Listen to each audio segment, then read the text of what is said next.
This is KSL Sunday Edition with Boyd Matheson. Welcome to Sunday Edition. I am Boyd Matheson. Each Sunday we attempt to divide the rage from the reason, elevate the conversation, connect the dots, and make the news make sense. We have conversations with great thinkers, great leaders, and great people making a difference. We talk politics so we can discuss society, and we explore society so we can discuss principles and the people in America who live them. We bring the best and brightest to Utah, and we send the Utah model to our nation's capital and beyond. Well, Camille N. is the General Relief Society president for the Church of Jesus Christ of Latter-day Saints. As a world religious leader of one of the oldest and largest women's organizations, she recently addressed the European Union Parliament in Belgium as part of International Women's Day. She focused on the important subject of empowering women through freedom of religion and belief. I had the opportunity to sit down with President Johnson in her office this week. I began by asking her about why protecting religious freedom and empowering women transforms communities and societies. Take a look. I think women have natural, innate peacekeeping characteristics. We certainly are nurturers. We're, by nature, I think, good listeners. And when women have the opportunity to associate, to practice their religious beliefs, to be in tune with deity, they will do their best work. And so freedom of religion and belief is so critically important to our homes, to our communities, and to our nations. Then women can be their best selves and be the peacemakers that I believe they really are divinely appointed to be. Yeah, you mentioned that they really have to have that freedom to bring their whole authentic self into the public square. Describe how you've seen that as you've traveled the world. Oh, well, I see the good that our sisters do when they come together to serve one another. And sometimes the projects are large scale, but more often it's a small group of women, usually a Relief Society congregation, that identify a need in their community and they tackle it. And that may be contributing at a food bank. It may be serving breakfast, lunch, or dinner to the homeless. Those kinds of projects are where women come together, they really can affect change. We look at the needs on a global basis. We assess needs on a global basis, but we know that the way we address needs is one by one, just as the Savior did. That is, it's that civil society at its best. Yes. When, neighbor helping neighbor in need. Exactly. One of the things that you mentioned to some of your counterparts and some of those in Parliament there in Belgium was this idea that government is good and has a role to play, that policy matters, but in the end it really does come down to people. Government can't do it all, policy can't do it all, even diplomacy can't do it all. Right. Our well-crafted policies and well-penned legislative efforts don't satisfy all of our needs. We really do rely upon our good people everywhere to make up the difference, to take up the cause. And the way we would describe it as members of the Church of Jesus Christ of Latter-day Saints is in fulfilling our responsibility to love God and love our neighbor, and a covenant responsibility. As we take the Savior's name upon us, we seek to mourn with those that mourn, comfort those that stand in need of comfort, and lift those that stand in need, to care for those in need. We know that global progress begins with women and children. If you want to affect change in communities and nations, you begin with supporting women and children. Well, you lead an extraordinary organization, clearly one of the oldest and largest women's organizations in the world, all the way back to 1842. And today, the women of the Church of Jesus Christ of Latter-day Saints are gathering all around the world. They'll hear messages from you and your counselors in the Relief Society General Presidency, as well as President Nelson. What are they in for today? What are they celebrating? What do you hope they emulate coming out of that experience? Well, I hope that they remember what it means to be part of the Relief Society.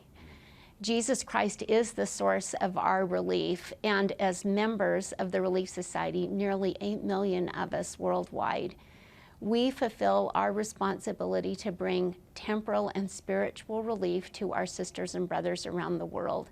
And our efforts may seem small to us. It may just be attending to our own children or our elderly parents, or perhaps taking care of the needs of a neighbor across the street, or teaching someone to read. All of those count. All of those are bringing relief to our brothers and sisters. And what I know to be true is that when we bring the relief of Jesus Christ to others, we find our own relief in him.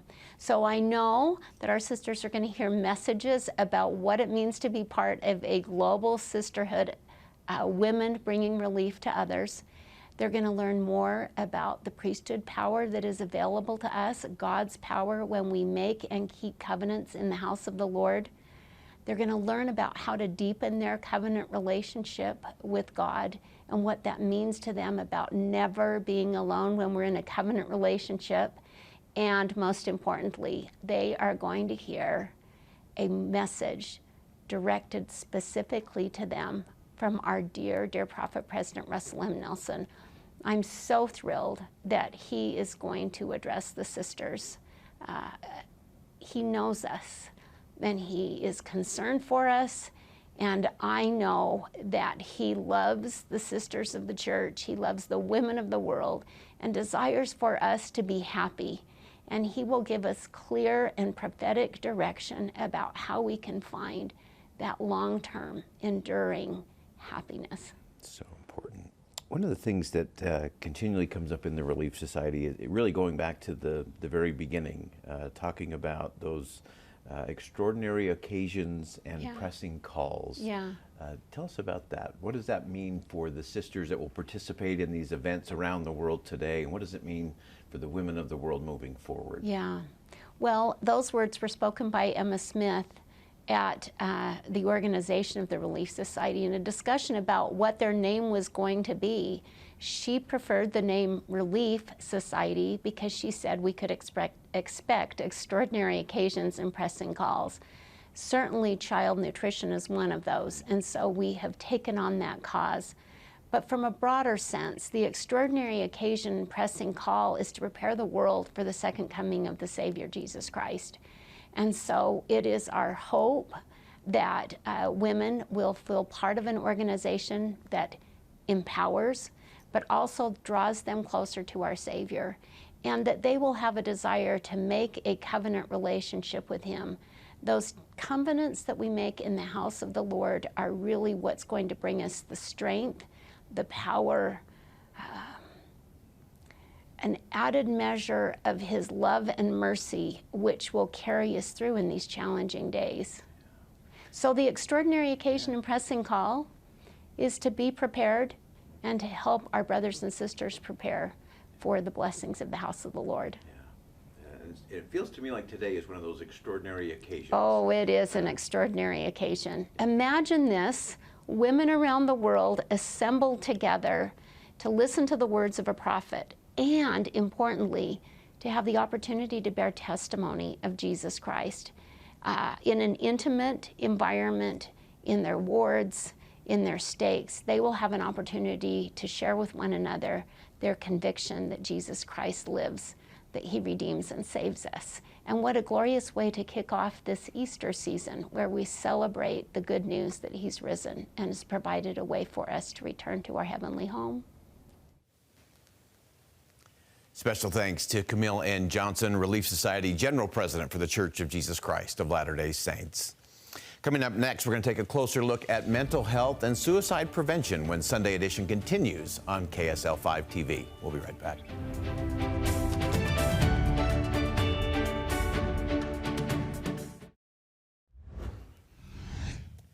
Welcome back to Sunday Edition. You know, few conversations in our communities and our country are more important than those around suicide prevention and mental health. Ganel-Lyn Condie is a renowned speaker and author and advocate, and joins us for a look at where we're making improvements and where we need to make additional attention and focus to really help those in our community that are struggling. And Ganel-Lyn, welcome back to Sunday Edition. Thanks for having me back. So as you've been on this journey, particularly on the suicide prevention side, of course, losing your sister, you're a decade in now to that. It's crazy. And what have you learned on that journey? Well, I think there's been improvement. The needle has moved. I think in 10 years, though, I'm still hearing some of the same questions and confusion. Number one, that if we talk about it, it's going to cause suicide. And I think with social media, there's a sense that we're talking about it more and maybe having it happen more, but that's not what the research shows. Mayo Clinic specifically calls this out, that as we have these conversations, we actually are preventing. And so as we normalize conversations around mental health, I think the extreme is that we would love to eliminate all suicides, but we're seeing strides and we're having different conversations. And I think that's reason to celebrate. Yeah, no question. And talk to us a little bit about some of those resources and what we have been able to normalize in terms of reaching out, asking for help, saying, hey, I am having a bad day.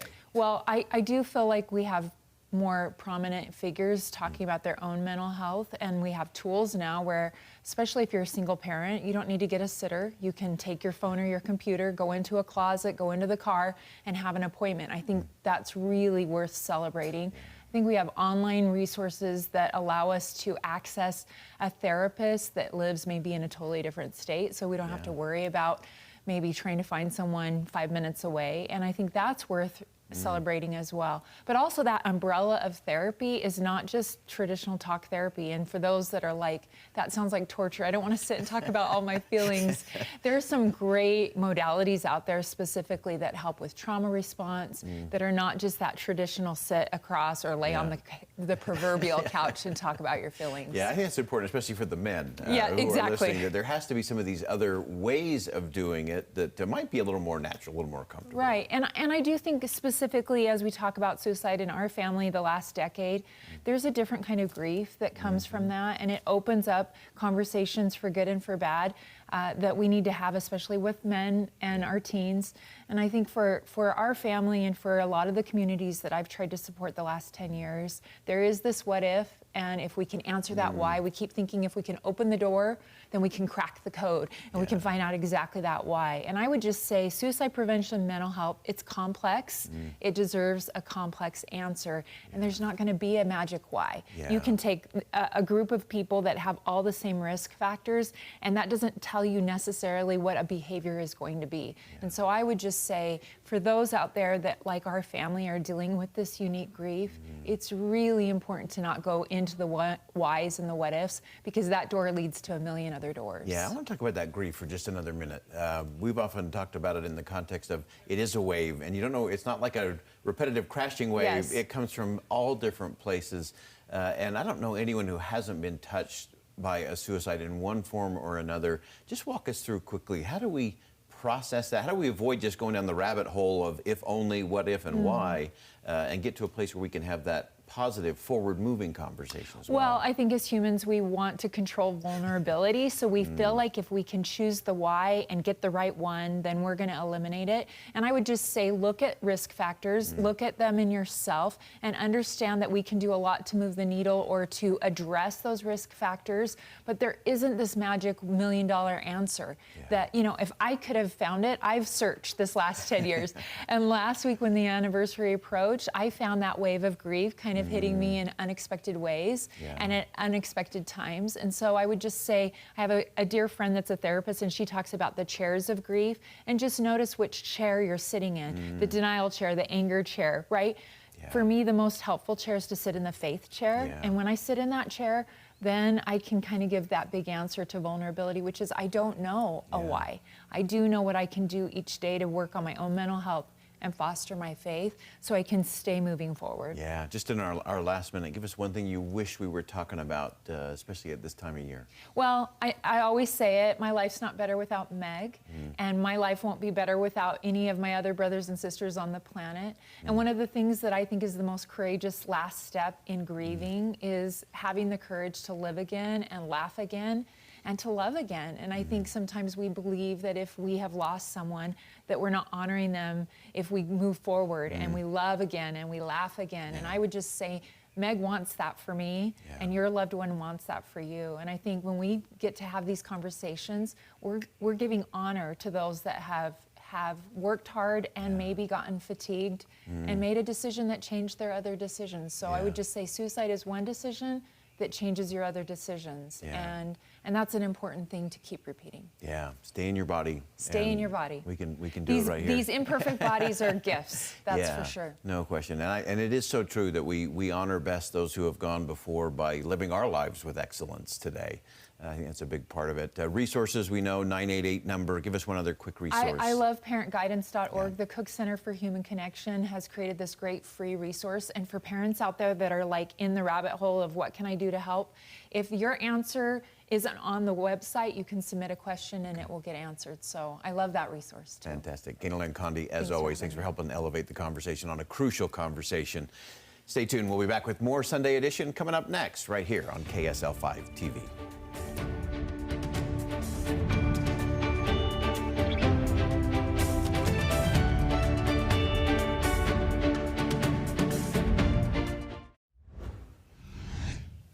Welcome back to Sunday Edition. You know, for more than 2 decades now, I've annually attempted to write a personal version of a State of the Union address. Now, it's never been an endeavor to write what the sitting president, Democrat or Republican, would, could, or should say to the nation, simply my version of a message. So here we are again. President Joe Biden delivered his version of the State of the Union last week in a difficult political environment. Challenges at home and abroad are real and really hard. The American people face significant challenges, and I believe they also have extraordinary opportunities. So Article 2, Section 3, Clause 1 of the Constitution reads, the President shall from time to time give to the Congress information of the State of the Union and recommend to their consideration such measures as he shall judge necessary and expedient. So I remind you that the founders of this great nation designed this address to be focused on the State of the Union, not the state of the government. I think it's both fair and safe to say that the state of many of the institutions of government is suboptimal. The state of American politics is beyond dreadful, and I think it's badly broken. So we've learned by sad experience that opposition is uncomplicated, deconstruction is undemanding, yet we've allowed this approach to become the operating manual for discourse in our country. And while it's easy to be pessimistic about the state of brokenness of these things in America, I'm actually bullish on the state of the nation and the future of the country. Adlai Stevenson said, let's talk sense to the American people. Let's tell them the truth, that there are no gains without pains, that we are now on the eve of great decisions, not easy decisions. What counts now is not just what we are against, but what we are for. Who leads us is less important than what leads us, what convictions, what courage, what faith. The State of the Union has little to do with politics or politicians. It has everything to do with the convictions, courage, and faith that founded the nation and continues to fan the flame of freedom in our hearts and homes and, most importantly, in our communities. In Stephen Vincent Benet's classic tale regarding American statesman and congressional legend Daniel Webster, he whimsically describes what you're likely to hear and a question you'll be asked if you visit the grave of Daniel Webster. Benet wrote, every time there's a thunderstorm around Marshfield, they say you can hear the rolling voice in the hollows of the sky. And they say that if you go to his grave and speak loud and clear, the ground will begin to shiver and the trees begin to shake. And after a while, you'll hear a deep voice saying, neighbor, how stands the Union? Then you better be able to answer. The Union stands as she stood, rock bottom and copper sheath, one and indivisible, or he's liable to rear right out of the ground. Now, I regularly ask the question, how do we ensure that the state of our union is rock bottom, copper sheathed, one and indivisible? The foundation must remain rock bottom and bedrock based in American confidence, not narcissistic arrogance, confidence. We're not a nation destined to decline, nor one that will slink off and cower in the corner of the world. Every American, I believe, should live with confidence. The pundits of doom and gloom and political prognosticators would have us believe that all is lost, that the system is rigged, that American leadership in the world is irrelevant, that people are powerless, that the country is hopelessly divided, and that the solution to any problem must emanate from Washington, D.C. Listening to the incessant barrage of negativity could leave even the most optimistic of us wondering if it's worth getting out of bed in the morning.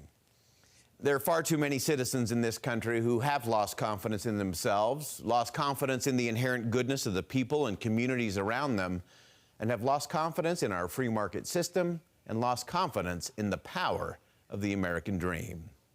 So we cannot and must not cast away our confidence. Congress and citizens across the political spectrum must live up to the principles they profess to believe. I believe that coalitions are ready to be formed. Compromise has a seat at the table, and it only takes a little bit of courage to show up. The copper sheath Webster referred to serves as a protector to the foundation. Congress must pass a budget and the corresponding appropriations bills as the Constitution requires, on time, every time, under budget. And it's time to end the threat of government shutdowns and showdowns as a blunt force instrument of uncertainty for political purposes. The uncertainty for the American people, economic markets, businesses, and our allies around the world is no longer acceptable, and it never should have been to begin with. Finally, we must remain as a people one and indivisible. Sadly, our lack of confidence in government and elected leaders is beginning to fray the fabric of society, to the point that we no longer trust members of our own communities. Those in the pursuit of political power or media prominence or campaign cash would have us believe that we are inextricably divided, and thus no one should trust anyone. Do we have differences? Of course we do. But there isn't an issue before us upon which the American people and the elected officials who represent them cannot come together and get the right solution. I believe the answers to poverty, health care, immigration, upward mobility, criminal justice, border security, mental health, Second Amendment rights, religious liberty, minority rights, education, and a host of other issues, foreign and domestic, are well within the grasp of the united people of this nation. So perhaps we might hear the echo of the voice of Daniel Webster as he asks us individually and all of us collectively as Americans, neighbor, how stands the Union? My hope is that we will resolutely whisper, confidently in response, that the Union stands as she stood, rock bottom and copper sheathed, one and indivisible. Well, that wraps it up for us on Sunday Edition. I'm Boyd Matheson. Thanks for joining us today. And as always, as you go out into the world today, make sure you see something that inspires, say something that uplifts, and do something that makes a difference. Music and the spoken word is next.